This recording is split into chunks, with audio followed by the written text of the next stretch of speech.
Hi, it's me, Katie. Ngayong araw ay susubukan nating pagkasyahin ang 500 piso sa gastusin natin ngayon.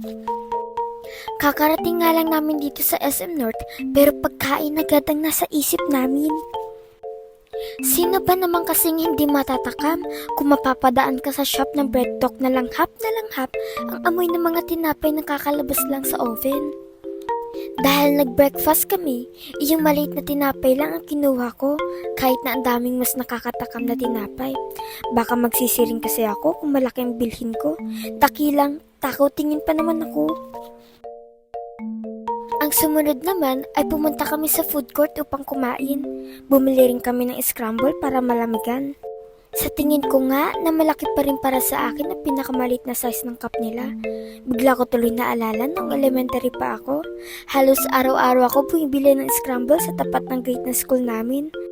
Ang paborito ko pa nga ay yung tuna na scramble sa ilalim at ang powdered milk nila. Hanggang ngayon ay naalala ko pa rin kung gaano kasarap ang scramble sa tapat ng school. Naghanap na nga kami ng maupuan habang hinihintay ang kaibigan namin. Dahil nagsama-sama ang mga indecisive person, ay kumain na lang kami kung saan kami natapat na kainan. At dahil nga takaw tingin kami, napasobrang order namin at hindi naubos, pinabalot na nga lang namin ito para hindi masayang. Nakarating na nga kami sa Skydome at ang daming stalls na pwede pagbilhan ng mga inspired kay Taylor Swift. Gusto ko sana bilhin ang snake ring from Reputation album, kaso kakasya pa ba sa 500 na pera ko?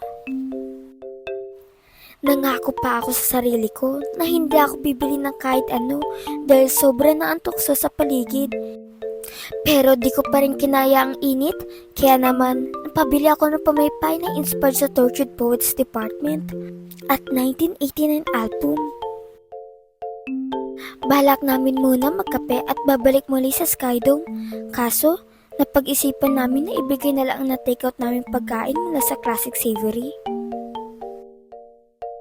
Nakita nga ng kaibigan ko si Lola sa gitna ng footbridge sa tapat ng mall.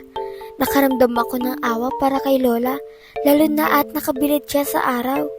Grabe pa naman ang init ngayon. At kung makita niyo man si Lola sa tapat ng SM North, sana bigyan niyo kahit tubig lang. Dumiretso na nga kami sa Coffee Bean and Tea Leaf. Iced coffee caramel ang sakin habang sa kapatid at kaibigan ko naman ay espresso and iced coffee double chocolate. Overall, ang nagastos ko ay 2,129 pesos.